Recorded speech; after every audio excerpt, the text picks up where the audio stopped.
Good afternoon everyone and welcome back to another episode. We left Catherine this morning. We're driving roughly 500 k's to Keep River National Park. We're taking the Victoria Highway, I believe it's called, and it cuts right through Gregory National Park, which is where we are right now. The drive in has been absolutely stunning.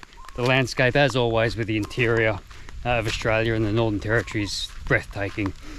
We've just stopped off at Gregory's tree. It's a big boab tree right on the river here. Now this tree has significance for both the Aboriginal people and also the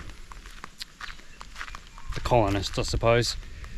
So Augustus Gregory in the 1850s, he was tasked with sort of surveying or checking out the centre of the country, rivers and points of value, I suppose.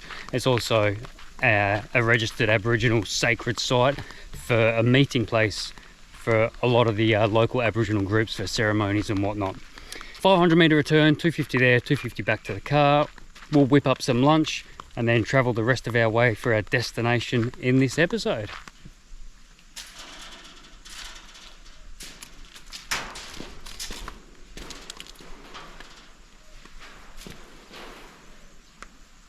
Far out. That carving's been there for 170 years. Jeez.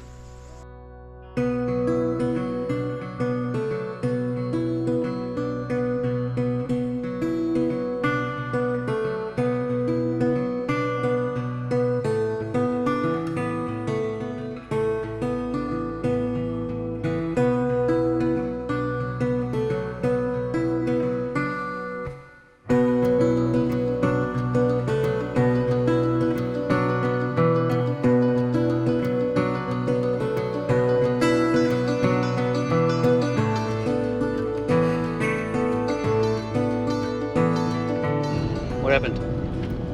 Did he bite you? All of a sudden I hear this. I just put the camera down, right, and I hear this.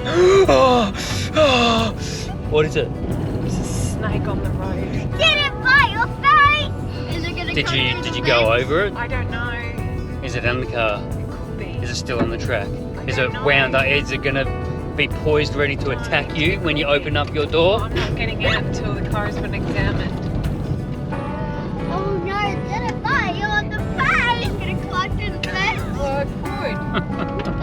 I've seen stories of that. Oh, they're all Dead urban myths. story.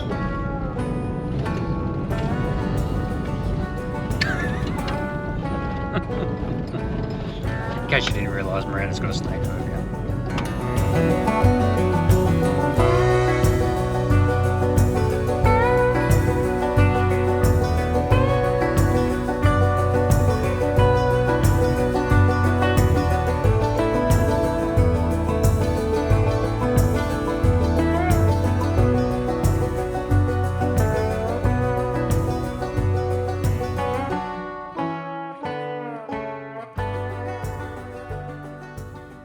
Righto, Miranda was driving for that last little bit so I could get some drone footage. She's not a confident drone pilot, and neither am I. I just crashed it trying to land it on the back of the trailer. Anyway, Miranda's in the driver's seat. She wanted to give it a go reversing, so I have all faith in her that she won't hit anything.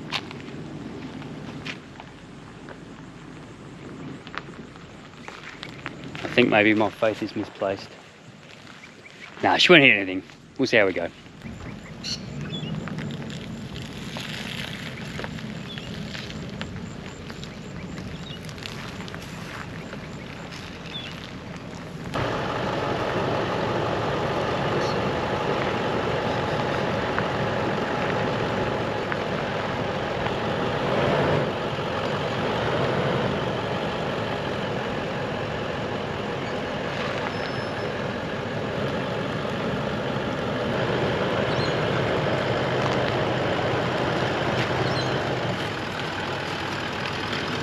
Perfect.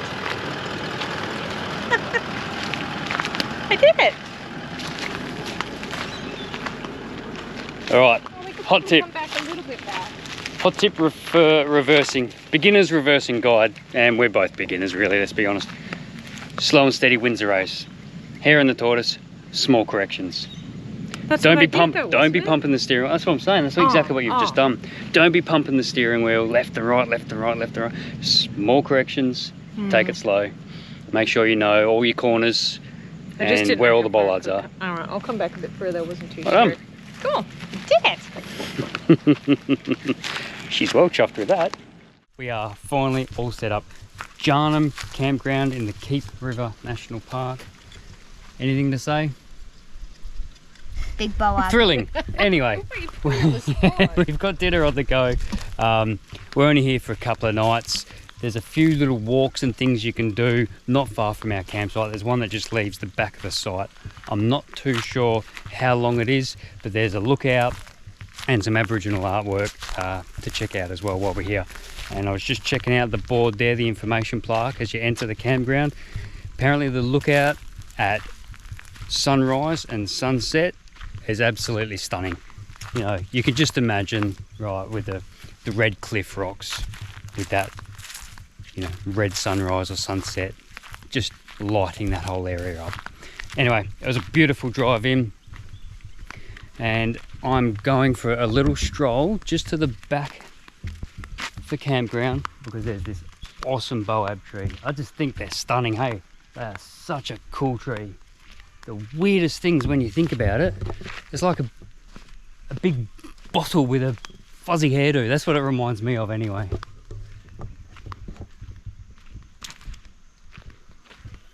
Miranda's whipping up dinner. Smells amazing, by the way, as always.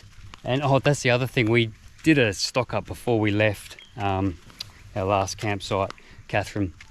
And we got a whole bunch of fruit and veg, but we're only 5 k's from the WA border. So we're frantically roasting all our vegetables, and we're going to probably try and make an apple pie or something like that. So we don't take in any fruit and veg back into WA. That's the thing. Once you get back into WA, you have to surrender all your fresh fruit and veg. Yeah, check that out. There you go, Jarnum walks. I'm gonna have to have a bit of negotiation with the kids because 3 walks to do while we're here. 5k return, another 5k return, and a 7k loop. Get back to you on how we go with that. Yeah, it's a little bit sad actually to be leaving the Northern Territory. 2 more nights in the NT, then we're back into WA, our home state. It sort of feels like we're on the downward slide to the end of our trip. We're only halfway through at the point of recording this. We've still got another 8 or 9 weeks to go. But heading back into WA, yeah, it definitely feels a little bit like we're coming to the end, but not really. We still got some absolutely amazing places to hit once we get back into WA. Just everywhere you go in this country is spectacular. Anyway, I might go and rustle up some firewood. There's heaps of piles of firewood here at this campsite, which is awesome. Fires in fire pits only, and they're not on individual campsites. They're sort of communal fire pits spread around, but they're everywhere, right? So you don't have to share your fire pit with anyone else if you didn't want to. We're not going to have to share it with anyone anyway because there's only one other couple camping here and they're way over on the other side. So that's probably enough of me rabbiting and rambling on. I am going to go and sit down and have a cheeky little beer. Cheers.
All right, I was saying yesterday when I was reading that sign, there's 3 walks to do very close to our campsite.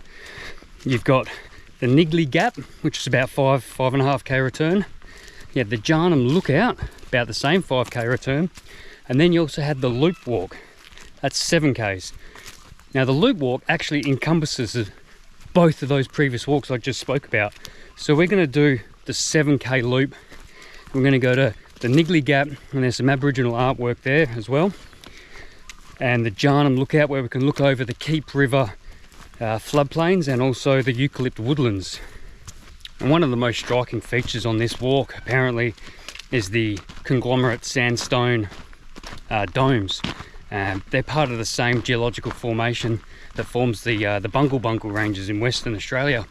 300 million years of sediment from an inland sea creates these, and then erosion once the sea drains creates these sandstone domes.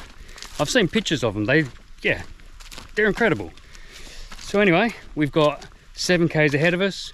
Miranda and the kids have already trudged on while I was back there looking at the sign. Let's get into it.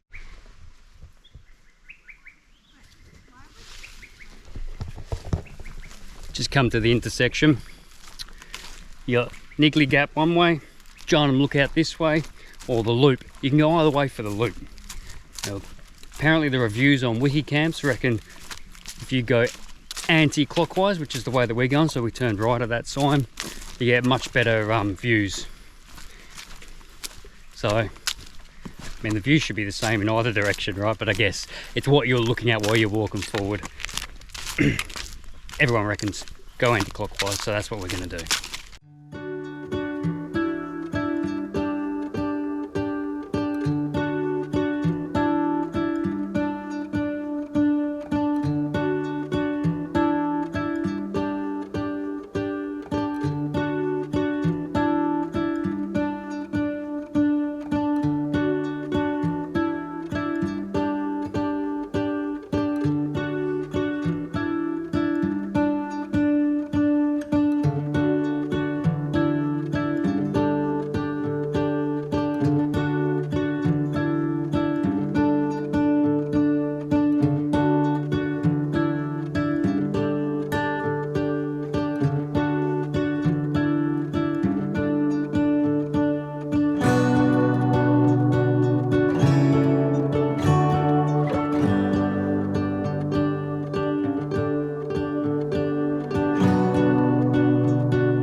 So those cave paintings back there, guys, they're real hard to see, but there was basically like a menu. I was reading the board, right?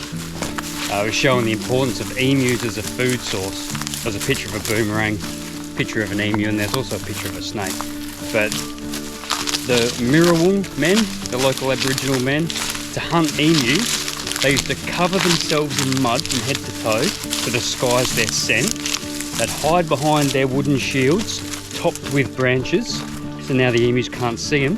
They'd sneak up on them, and then they'd spear them. The emu was a very, very, very good bush tucker, full of delicate meat. Imagine that. Imagine covering yourself in mud. Ew. And hide. Well, hey, if that's what you got to do to make sure you got food, that's what you do. Apparently there's a whole bunch of rock art around Keep River National Park, and a lot of it has to do with spiritual beings and also hunting and gathering food.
on team, walk complete. Yep. Congratulations. So it ended up being 7.5k return. We did the lookout walk, that was 150 k's to the lookout and then back onto the main track.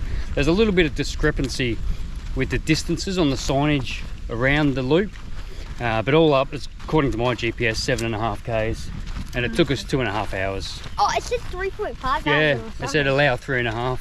Took us 2.5, and we're probably at that lookout for 15 minutes, I suppose. Yeah. Yeah, it was a nice easy walk really at the end of it, wasn't it? Yeah. It was quite pleasant. Yeah. No. Imagine doing your schoolwork on a picnic table I know. I took in the a middle of a picture. national park, cheese platter, Actually, no. in the shade. I took a picture saying this It's is incredible. a bad classroom. Oh my Yeah. God. It's not cheese fries, that's not cheese. I was going to go and roast some veggies. I might just sit here. Alright, well, the preparation table on the kitchen, it's finally gotten to me. Now I've actually got the time to repair it. So you would have noticed the support poles that we got there holding it up, because otherwise it just drops down too low. If you have a look in here, there's a whole bunch of spot welds up here. So you've got pot rivets on the bottom, perfect. Up the top, they've just done spot welds and they've all snapped except for the end weld on that side and the end weld on this side. All these little holes that should have a pot rivet have just been welded and they've all snapped. So when it's folded down, you can see it's drooping, and we've just been supporting with the spreader poles. You can see in there daylight through there, so should be an easy fix.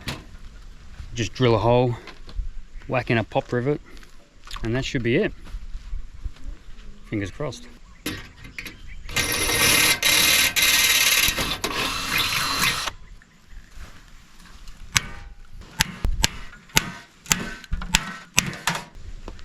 Yes.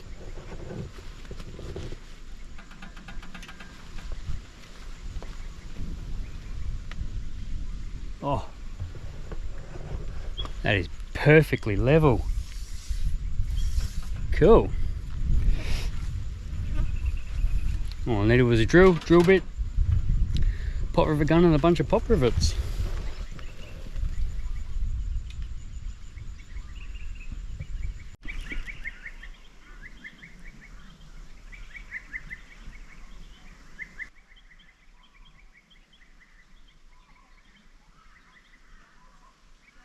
Well, good morning.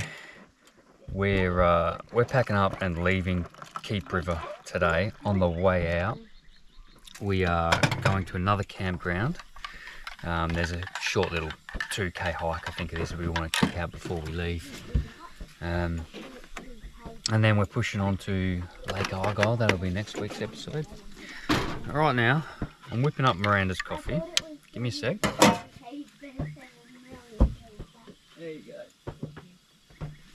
She normally has a tea in the morning, but this morning she wanted a coffee because she was kept up all night last night. She needed to be awake before, sorry, she needed to be awake still while Cameron was asleep. And then I'll show you why. Because you wake up this morning and the camper has been infested By balloons! by spilt coffee. By balloons. Because someone turned 10 this morning. Happy birthday, buddy. What do you think of all the balloons? You know we've done this, so your mum's done this every birthday since you were 1. Filled your cot up with balloons. Filled your bedroom up, filled the house up. Yes! Not very environmentally friendly, but a bit of fun for the kids.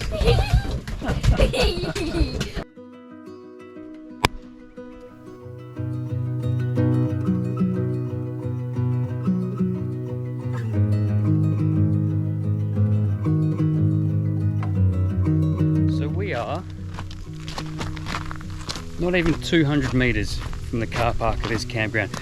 I think this is a much better campground, to be honest, but the other walk is why we stayed at the other one. This campground, you've got that as your view. I mean, they're both pretty good. I'm probably being a little bit picky, to be honest.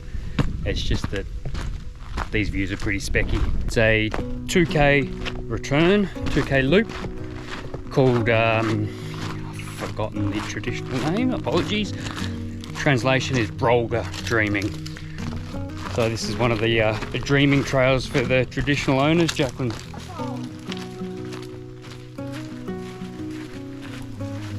So I think by the campground in this Keep River National Park is a winner. Both the walks are spectacular so far. Hey, Mama. Oh, there's a natural window there.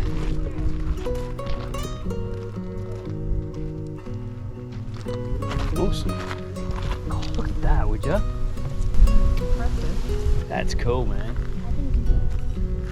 So the grains of sand that have created all these rock formations, they're really fine apparently, which indicates that this whole area was once an inland sea, as we've spoken about before earlier in this episode and other episodes of the NT.